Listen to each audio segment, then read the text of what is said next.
students, welcome back to EduPost. ഇന്നത്തെ video public exam സ്പെഷ്യലാണ്.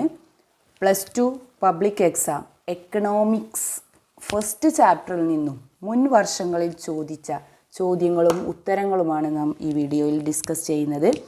അപ്പം ഈ ഒരു ഫസ്റ്റ് ചാപ്റ്ററിൽ നിന്നുള്ള ഫുൾ മാർക്ക് നിങ്ങൾക്ക് ഈ ഒരു ക്വസ്റ്റ്യൻസും ആൻസറും പഠിക്കുന്നതിലൂടെ നേടാൻ സാധിക്കും. ഒന്നാമത്തെ ചോദ്യം, the choice of technology is associated with what to produce, how to produce, for whom to produce, none of these. ഇതാണ് ഒരു വർഷത്തിൽ ചോദിച്ച ചോദ്യം. മാർച്ച് 2016 ഈ ചോദ്യം ചോദിച്ചത്. സാങ്കേതിക വിദ്യയുടെ തിരഞ്ഞെടുക്കൽ ബന്ധപ്പെട്ടിരിക്കുന്നത് എന്തുമായിട്ടാണ് എന്നാണ് ഉത്തരം. എന്താണ് ഉത്തരം? ഹൗ ടു പ്രൊഡ്യൂസ്, എങ്ങനെ ഉൽപ്പാദിപ്പിക്കണം എന്നതാണ് answer. The choice of technology associated with what to produce, how to produce, home to produce, none of this. Answer എന്താണ്? How to produce. Clear. Then മറ്റൊരു question, distinguish the following economic system: centrally planned economy, market economy. അപ്പോൾ ഇതിൽ ഈ ചോദ്യം, അതായത് എന്താ ചോദിച്ചിരിക്കുന്നത്, താഴെ കൊടുത്ത സമ്പദ് വ്യവസ്ഥകളെ വിവേചിക്കുക. നമ്മൾ പറഞ്ഞല്ലോ, എയും ബിയും രണ്ടെണ്ണം പറഞ്ഞു. 1 കേന്ദ്ര ആസൂത്രിത സമ്പദ് വ്യവസ്ഥ, 2 കമ്പോള സമ്പദ് വ്യവസ്ഥ. അപ്പോൾ ഇതിനെ വിവേചിക്കാനാണ് പറഞ്ഞിരിക്കുന്നത്. ഇത് രണ്ടും തമ്മിലുള്ള വ്യത്യാസമാണ് എഴുതാൻ പറഞ്ഞിരിക്കുന്നത്. അപ്പോൾ എന്താണ് വ്യത്യാസം? In a centrally planned economy, the government or central authority plans all the importance activities in the economy.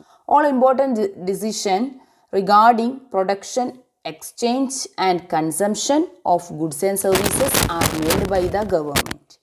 On the other hand, in market economy, all the important decisions are made on the other basis of demand and supply conditions. The central problems regarding what and how much to produce are solved through the coordination of economic activities brought about by the price signals. ഇതാണ് answer. അപ്പോൾ ഇത് രണ്ടും എന്താണ്? കേന്ദ്ര ആസൂത്രിത സമ്പദ് വ്യവസ്ഥ, എന്താണ് കമ്പോള സമ്പദ് വ്യവസ്ഥ. ഇത് രണ്ടും എന്താണെന്ന് എഴുതുകയാണ് വേണ്ടത്. ഇത് മാർച്ച് 2016 ചോദിച്ച ചോദ്യമാണ്. മറ്റൊരു ചോദ്യം, who is known as father of modern macro economics? ആധുനിക സ്ഥൂല സാമ്പത്തിക ശാസ്ത്രത്തിൻ്റെ പിതാവായി അറിയപ്പെടുന്നത് ആരെയാണ് എന്നാണ് ചോദിച്ചത്. ആരാണ്? അവിടെ ഓപ്ഷൻസ് ഉണ്ടായിരിക്കും, അത് നോക്കിയിട്ട് ആൻസർ ആരായിരിക്കും? 2015 ഈ ചോദ്യം ചോദിച്ചത്. JM കെയ്ൻസ് ആണ് ഉത്തരം. ആരാണ്? JM Keynes.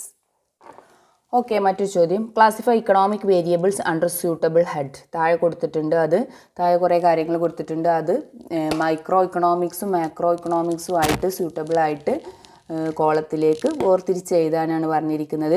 ഒന്ന് ഇൻ്റർനാഷണൽ ട്രേഡ് കൊടുത്തിട്ടുണ്ട്, പ്രൈസ് തിയറി കൊടുത്തിട്ടുണ്ട്, economic growth, partial equilibrium, aggregate demand, allocation of resources. അതായത് അന്താരാഷ്ട്ര വാണിജ്യം, വില സിദ്ധാന്തം, സാമ്പത്തിക വളർച്ച, പാർഷ്യൽ എക്വിലിബ്രിയം, അഗ്രഗേറ്റ് ഡിമാൻഡ്, വിഭവങ്ങളുടെ വിതരണം.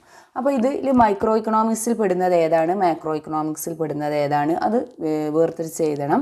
മൈക്രോ ഇക്കണോമിക്സിൽ എന്തൊക്കെ വരും നിങ്ങൾ പഠിച്ചത്? 1 പ്രൈസ് തിയറി, വില സിദ്ധാന്തം എവിടെ വരുന്നതാണ്? Micro economics. Then partial equilibrium, allocation of resources, ഇതൊക്കെ micro economics. Then macro economics, international trade, economic growth, aggregate demand, അന്താരാഷ്ട്ര വാണിജ്യവും സാമ്പത്തിക വളർച്ചയും അഗ്രഗേറ്റ് ഡിമാൻഡും എന്തിൽ ഉൾപ്പെടുന്നു? മാക്രോ ഇക്കണോമിക്സുമായിട്ട് ബന്ധപ്പെടുന്നു. ദെൻ മറ്റൊരു ചോദ്യം, define the concept opportunity cost by giving. Define the cost, opportunity cost by giving suitable example. Opportunity cost എന്ന ആശയത്തെ എന്ത് ചെയ്യുക? ഉദാഹരണ സഹിതം വ്യക്തമാക്കാനാണ് പറഞ്ഞിരിക്കുന്നത്. അപ്പോൾ എന്താണ് opportunity cost? The cost of forgone alternatives is called opportunity cost. ഉദാഹരണം, instead of watching cinema I bought a book of ₹100 yesterday. അതായത് ത്യജിക്കപ്പെട്ട മറ്റൊരു വസ്തുവിനുള്ള ചെലവാക്കലാണ് എന്ത് ഓപ്പർച്യൂണിറ്റി കോസ്റ്റ് എന്ന് പറയുന്നത്. ഉദാഹരണം, നമുക്ക് സിനിമ ടിക്കറ്റ് എടുക്കാനുള്ള 100 രൂപ ഉപയോഗിച്ചിട്ടാണ് ഇന്നലെ ഞാനൊരു പുസ്തകം വാങ്ങിയത് എന്നൊക്കെ പറയൂലേ, അങ്ങനെ ഉദാഹരണമായിട്ട് അങ്ങനെ പറയാം. അപ്പോൾ ഇതാണ് opportunity cost. The cost of forgone alternative is called opportunity cost. Clear? പിന്നീട് മാച്ച് ദ ഫോളോയിങ് ആയിട്ട് വരാം.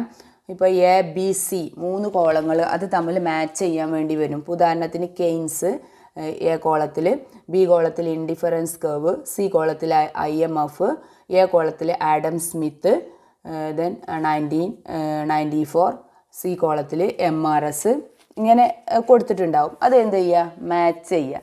അത് കറക്റ്റ് ആൻസർ ആയിട്ട് ഞാൻ പറയാം, അത് നിങ്ങൾ പഠിച്ചുകൊണ്ട് വെച്ചാൽ മതി. ഓക്കെ. കെയ്ൻസിൻ്റെ പുസ്തകം പബ്ലിഷ് ചെയ്തത്, കെയ്ൻസിൻ്റെ പുസ്തകമാണ് ജനറൽ തിയറി. അത് പബ്ലിഷ് ചെയ്തത് 1936 ദെൻ ആഡം സ്മിത്തിൻ്റെ വെൽത്ത് ഓഫ് നാഷൻ അദ്ദേഹത്തിൻ്റെ പുസ്തകമാണ്. അത് പബ്ലിഷ് ചെയ്തത് 1776 ദെൻ സാമുവൽസൺ ഇൻഡിഫറൻസ് കർവ്, അതിൻ്റെ മാച്ച് സി കോളത്തിൽ MRS ആണ് ആൻസർ ആയിട്ട് വരുന്നത്. ദെൻ ബ്രിട്ടൺ വുഡ് കോൺഫറൻസ് നടന്നത് 1994 അതെന്തുമായി ബന്ധപ്പെട്ടതാണ്? IMF, ഇന്ത്യൻ മോണിറ്ററി ഫണ്ടുമായിട്ട് ബന്ധപ്പെട്ടതാണ്. കറക്റ്റ് ആയിട്ടുള്ളതാണ് പറഞ്ഞത്. ഇതൊന്ന് പഠിച്ചു വെക്കുക കേട്ടോ. എസ്സേ ചോദിക്കാൻ സാധ്യതയുള്ളത് the central problems of in economy. നമ്മുടെ ഇക്കോണമിയിലെ സെൻട്രൽ പ്രോബ്ലംസ് ഏതൊക്കെയാണെന്ന് ചോദിക്കും. സമ്പദ് വ്യവസ്ഥയിലെ കാതലായ പ്രശ്നങ്ങൾ എന്ന വിഷയത്തെ ആസ്പദമാക്കി എഴുതാൻ എസ്സേ ചോദിക്കാം. ഓക്കെ. അപ്പോൾ അതിന് എസ്സേ എഴുതുമ്പോൾ നമ്മൾ ഒരു ഇൻട്രൊഡക്ഷൻ എഴുതണം.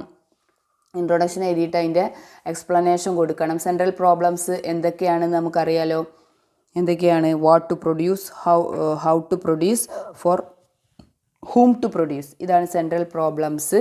Then how to solve these problems എന്നും അതിനെക്കുറിച്ച് എഴുതുക. പിന്നെ ഒരു കൺക്ലൂഷനും കൊടുക്കുക. ഇങ്ങനെ എസ്സേ എഴുതിയാൽ നിങ്ങൾക്ക് കംപ്ലീറ്റ് മാർക്ക് ലഭിക്കുന്നതാണ്. ഈസി ആയിട്ടുള്ള ഒരു കാര്യമാണ്. എപ്പോഴും നമ്മൾ നന്നായിട്ട് എല്ലാവരും പഠിച്ചിട്ടുണ്ടാവുന്ന ഒരു ഭാഗമാണ് central problems of N economy. അപ്പോൾ ഇത്രയും ഭാഗങ്ങളൊന്ന് നോക്കി വെച്ചാൽ എനിക്ക് ഈ ചാപ്റ്ററിലെ മാർക്ക് സ്കോർ ചെയ്യാൻ സാധിക്കും. ഓക്കെ.